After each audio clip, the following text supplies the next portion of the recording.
Welcome to District 1, the podcast. Your host is Michelle Valenzuela. She is joined by Superintendent Trujillo. Thank you, Fernanda Garcia, who is a rising junior at Cholla High School, class of 2020, for leading us in. Hello, Dr. Trujillo. How are you doing today? I'm doing very well. Good morning, and I hope everybody out there is having a wonderful summer break. And those of you that are teaching summer school for us, thank you for your service and for providing such a great opportunity for our students. So for this edition of our podcast, we are going to talk about desegregation and desegregation funding. The Pima County Board of Supervisors made a decision recently regarding the property tax that affects Deseg funding. Can you tell us a little bit about what they decided and some background on the issue? Yeah, without getting too weeds deep, because it is a very complicated issue. The state legislature, as part of their budget and signed by Governor Ducey, they have moved the tax levy that is used to raise the money necessary to provide us our desegregation budget from the primary tax rate to the secondary tax rate. What that means is when it's moved from the primary, there is a 1% constitutional limit on the assessed value of a home, the max that a homeowner can be taxed. Anything in excess of 1% inside of the primary tax rate, it's paid by the state, and the money's provided by the state. What the legislature's done is they've moved it to the secondary tax rate, which is 100% funded by the homeowner. The agency responsible for actually levying the tax on the homeowners of the Tucson Unified School District is the Pima County Administrator's Office. And so what we saw on Monday was the Pima County Administrator, Mr. Huckleberry, presenting his case and recommendation to his bosses, the Pima County Board of Supervisors, that they should not levy the tax. They should not charge the TUSD homeowners for the desegregation funding portion that should be responsible by the state. So this refusal to levy the tax has been cited by the Board of Supervisors as something that's unconstitutional and that they do not want to levy the tax at this time. Are they allowed to just tell the legislature, no, we're not going to do it? It's an interesting move. Their intention is to avoid homeowner lawsuits. But their intention is also to help Tucson Unified School District, and I'll explain why. By taking this stance, the Board of Supervisors have given an opportunity for the Tucson Unified School District Governing Board to take an action against them. It's called a declaratory judgment, meaning we can, in a sense, file suit against the county to make them levy the tax. Now, it is a strange situation because you never really want to be in litigation with the county or the city.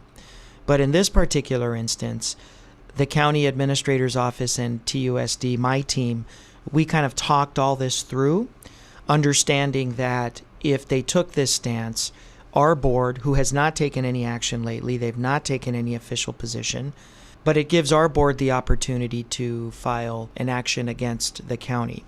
What that would set up is the school district, under the federal court order, needing to get its desegregation money to comply with the federal court order, has a disagreement with the county taxing agent, the Pima County Administrator's Office. That would spark quick and swift state-level intervention through either the state court or the federal court, which would, in a sense, bring an immediate resolution and final judgment. So the purpose is to speed up the rate at which this will be examined. How much money are we talking about? We're talking about $17 million for the Tucson Unified School District's desegregation efforts. The overall budget is right around $63 million. So we get the bulk of our money lies within the 1% tax rate that we already collect. We're talking about the excess that is collected when you move past the 1%.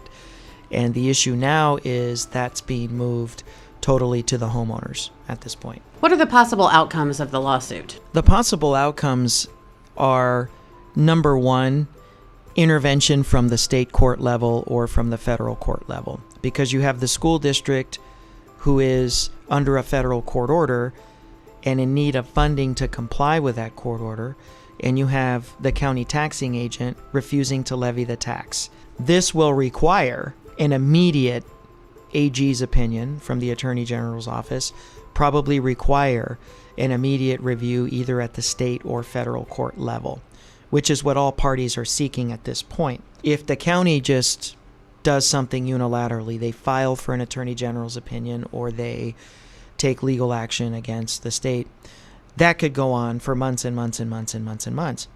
But if the county, responsible for raising the taxes necessary for the local school district to comply with its federally mandated court order, are in a state of disagreement, that's going to force intervention and a quicker resolution. So I certainly, with my team and meeting with Mr. Huckleberry and his team, we played out all the different possibilities and agreed that for the purposes of both of our agencies, getting a quick resolution and clarity, that this would be the road that would allow our own governing board to choose an option that would bring the quickest possible answer for us in our school district.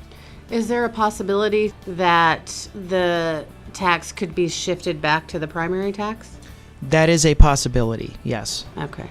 All of this has to do with our desegregation order. Can you give us an update on where we stand with unitary status, where we stand with that process? Absolutely. I think there's a myth out there that the Tucson Unified School District is not making strides. It's mired in this court order. And I've only been 2 years in this district, and I've seen some pretty good progress. So for the listeners out there, here are the basics, okay? There is court-appointed oversight that monitors our effectiveness in implementing the Unitary Status Plan across the district. The formal title to this group is number 1, the Special Master. That is the special appointee in charge of the whole process. The Special Master has a group of 3 individuals that are boots on the ground in schools, interviewing employees. This group is called the Implementation Committee. They have submitted to the court a recommendation that Tucson Unified School District be released from court supervision in 26 key areas, essentially almost half of the Unitary Status Plan, which would equate to partial unitary status. They feel comfortable saying Tucson Unified has actually met the requirements of this court order in these specific areas. That's real progress that we're excited about. Secondly, there are areas of the Unitary Status Plan that we simply haven't made progress. We have agreed to what are called completion plans, sets of required action steps that the district must take to be considered for release from court supervision. Some examples are in the areas of hiring of beginning teachers, staff attrition, pre-AP courses and their availability to middle school teachers, and Section 6 of the Unitary Status Plan, discipline, which should come as no surprise. I've accepted and I've acknowledged that that's a huge challenge area in the district. That's consistent with what Dr. Hawley and his team have also found. So those are just some examples of where we're at now. We are showing some progress. We have a good relationship, a good working relationship with the plaintiff representative groups on both sides of the case, and we continue to work with them and meet with them monthly to try to mutually come together to see where the district can enhance its ability to comply and ultimately be released from court supervision. You mentioned that there are 26 areas that the Special Master has recommended that we are granted unitary status in. What are some of those that the district should be the most proud of? I think the biggest one that we should be most proud of is we're being recommended for release from student assignment, which is a testament to our integration efforts. With now just over 30 schools fully integrated in the district, we have come a long way. So to be recommended for release from court supervision and student assignment is big. I will state that requirements for magnet schools remain. I'm also proud that we are going to be recommended for release of court supervision from the retention of teachers and administrators, first-year teacher plan, teacher and principal evaluation instruments, which we did a very long and extensive study on what effective evaluations and instruments look like. So we have shown significant growth. The jewel in our efforts is our award-winning new teacher induction program, which has garnered release from court supervision under the category of new teacher induction. And I'm also proud of our USP-aligned professional development recommendation for release as well, which is a testament to the rich opportunities of professional development that our teachers have. So overall, there are 26 areas. That's excellent news for us, I think. You mentioned myths. Can you talk about why the district would want to bring an end to court supervision? We absolutely want to end court supervision. But I want to be very clear, we don't want to end court supervision because we don't believe in the spirit of the Unitary Status Plan. We want to end court supervision because we don't need to be monitored by the court to be forced to do things we believe in. As practitioners, as an educator of 22 years, I believe in advanced learning experiences for disadvantaged youth. I believed in increased minority participation rates in advanced learning experiences like GATE or AVID or AP. I believe in staff diversity. I believe in well-funded, vibrant magnet programs. I believe in a two-way parent engagement model that empowers parents. I don't think we need to be forced to do those things. Secondly, the desegregation funding that we do collect has very, very heavy parameters. I often use the analogy sometimes when we're talking about grants and federal grants that come into the district that there's a lot of strings attached. The strings are more like ropes and chains when you're talking about desegregation funding. There's very, very strict parameters on how that funding is to be used. But a fair amount of our desegregation budget does go into instructional support, which I think is really good. I do have to say for transparency that there's a good amount of that budget that is administrative in cost. I know you were at Phoenix Union during their unitary status process. Can you tell us a little bit about that?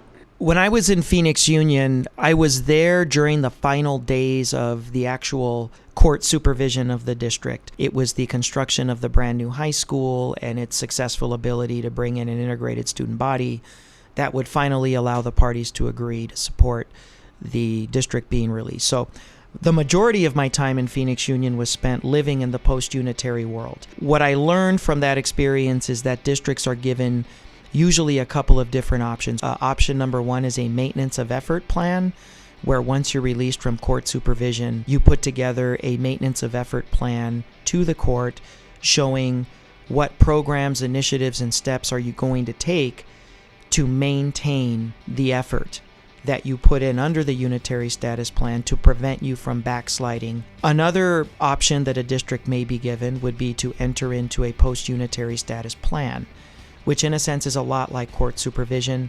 You come together with the plaintiff representative groups, you agree to action steps and programs that will be implemented and monitored. Those are like the two immediate options that I believe would be available. Of course, our board would have to adopt a formal position and would provide us the direction necessary to pursue one option versus the other. I want to let our listeners know if they're interested in the history of desegregation in Tucson Unified. We have a lot of information on our website, www.TUSD1.org, including a timeline. So you can find all of that information on the website. It's really quite fascinating to see that history. Absolutely, Michelle.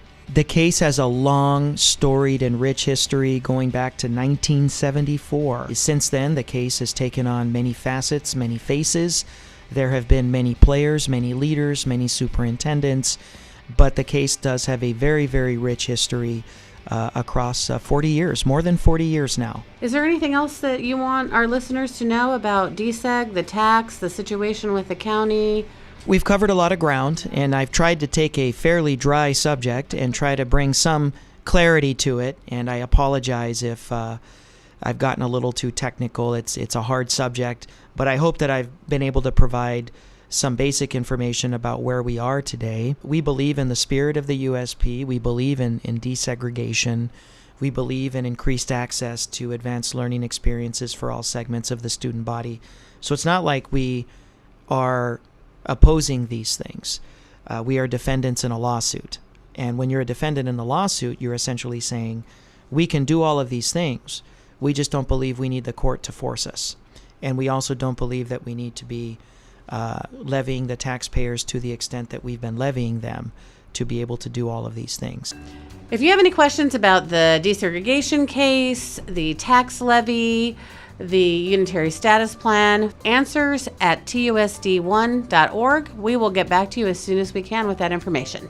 I want to wish everybody a wonderful 4th of July weekend. I know that is coming up, and hope all of you continue to have a wonderful summer break. Fernanda Garcia is going to finish us out today. Thank you, Fernanda. What I learned in school is how to speak Arabic. This is Fernanda Garcia signing off.